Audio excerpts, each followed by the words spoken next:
sumat al nostre batec. Després de fer esport, a l'arribar a casa em feia molt mal el pit, braç i patia bastant.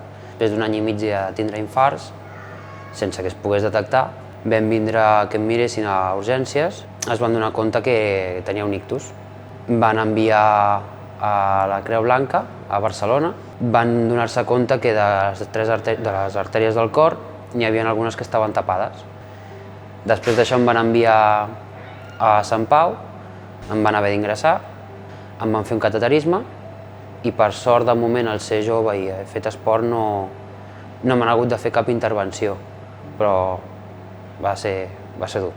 Estar esperant allà va ser bastant dur, sol. Hi hagués hagut aquesta màquina aquí a Manresa, potser no hagués estat un any i mig patint aquests infarts i passant-ho malament. S'hagués pogut fer la prova molt abans i prevenir molt abans.